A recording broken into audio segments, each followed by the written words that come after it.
भारत की भाषाविद संदीप भटनागर में आप सबका स्वागत है मेरे दोस्तों। आज यूएसए से एक बहुत बड़ी खबर आ रही है। ट्रंप जो पूरी दुनिया के साथ पिछले 1.5 साल से टैरिफ टैरिफ खेल रहे थे, आज यूएस की सुप्रीम कोर्ट ने उनको जवाब दिया है। आपको पता है कि एक डिसीजन जो पेंडिंग था बहुत दिनों से सुप्रीम कोर्ट में यूएस की, कि जो टैरिफ्स लगा रहे हैं president Trump without any validation, रात में सोते हैं सुबह उठते हैं उनको सपने में आता है कि इस कंट्री पे इतने परसेंट लगा दो, वो लगा देते हैं। तो क्या ये वैलिड है कि नहीं है? और जो वो एग्जीक्यूटिव ऑर्डर साइन करते हैं, फोटोज देखी होंगी आपने उनकी, तो क्या उसमें वैलिडेशन है कि नहीं है, वो सही है कि नहीं है? तो आज उसका जवाब दिया है सुप्रीम कोर्ट ने। सुप्रीम कोर्ट ने कहा है कि आईईईपीए मतलब कि जो इमरजेंसी पावर्स हैं उसके अंडर में जो टैरिफ डिक्लेयर किए हैं ट्रंप ने, वो अनलॉफुल हैं और गैर कानूनी हैं। पूरे 9 जज थे, 9 जज में 6 जज ने ये बोला है कि गैर कानूनी है और 3 जजों ने सपोर्ट किया है ट्रंप का। और जो chief justice of US supreme court है वो उन 6 में है जो कि ये बात मानते नहीं है।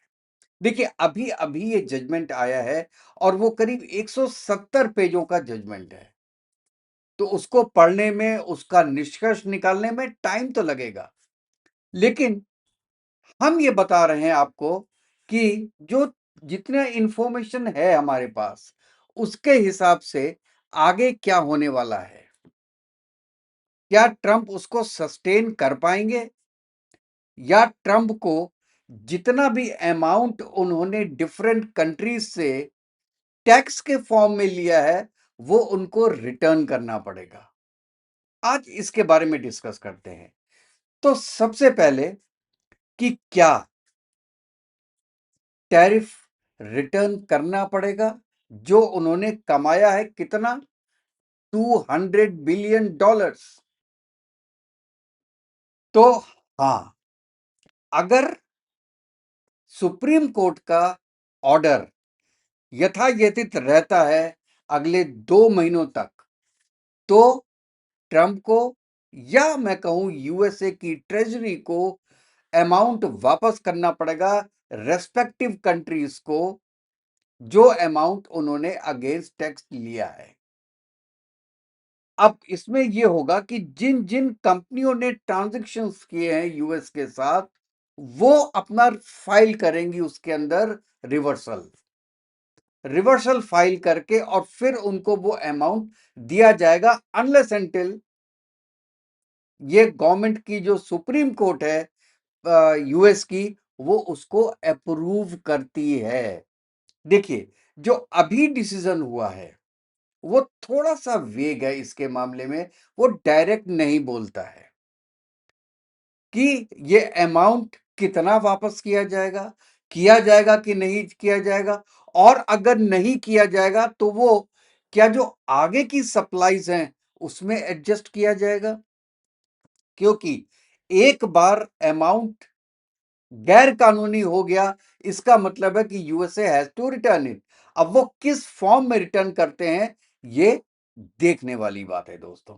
और ये 1 2 3 रुपए नहीं है साहब, ये $200 बिलियन है जो कि ट्रंप ले रहे हैं। अच्छा, अब क्या जो भी ट्रंप ने टैरिफ्स लगाए हैं डिफरेंट कंट्रीज के साथ, जिसमें इंडिया के साथ उन्होंने एक वक्त में 50% भी टैरिफ लिया, आज 18% है, तो हर कंट्रीज के साथ उन्होंने डिफरेंट टैरिफ लगाए हैं जो कि पहले से चल रहे थे इन कंपैरिजन। जैसे इंडिया के साथ जो एवरेज टैरिफ था पहले, जब इंडिया जो मटेरियल सप्लाई करता है यूएस को, तो वो 3% था, अब वो 18% हो गया है।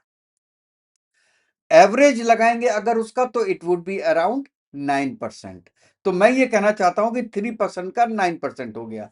अब जो रिटर्न होगा वो उसका डिफरेंशियल होगा, मतलब 9 माइनस 3, तो 6% on an average will be return to India.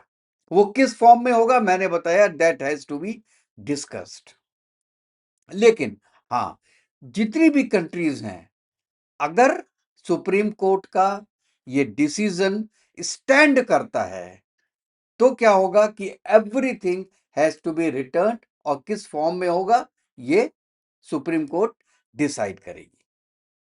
अब आगे क्या होने वाला है, अब देखिए, ये मेरी उसको कहते हैं क्रंच पॉइंट है।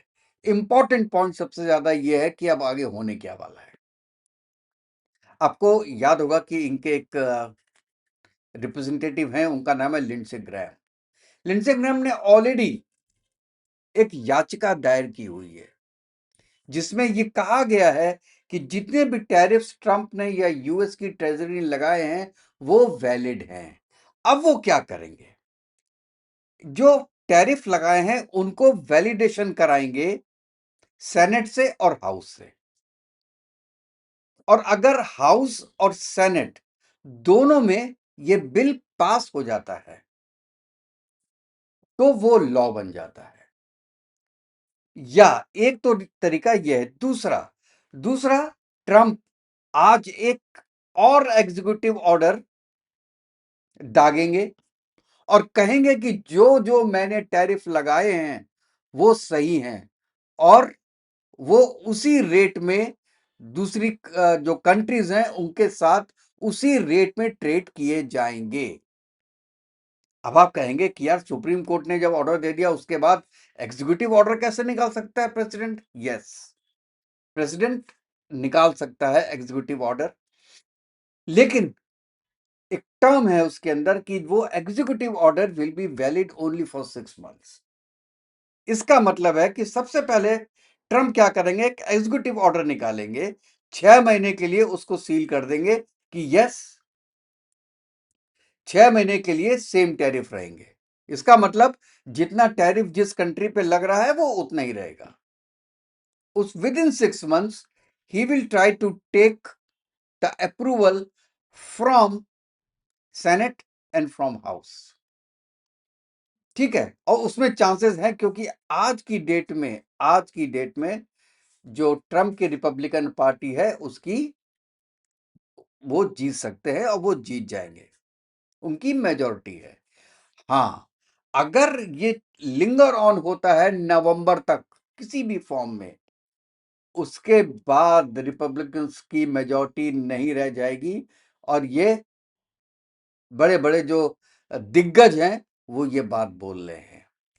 जितने भी सर्वे हुए हैं उसमें ये बात सामने आई है कि तब डेमोक्रेट्स ऊपर आ जाएंगे और फिर वो हाउस में क्लियर नहीं करा पाएंगे कोई भी बिल ट्रंप। तो he will try to pass this bill before November, और नवंबर में तो साहब अभी बहुत समय है। So next 6 months will be very very important for US, बाकी कंट्रीज के लिए भी और यूएस की इंटरनल पॉलिटिक्स के लिए भी।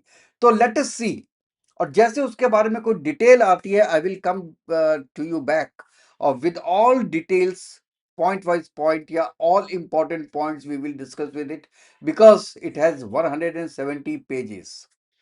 तो अभी people are reading it and उसका बना रहे होंगे कि उसका वो एक्चुअली कहना क्या चाहते हैं 170 पेजेस में।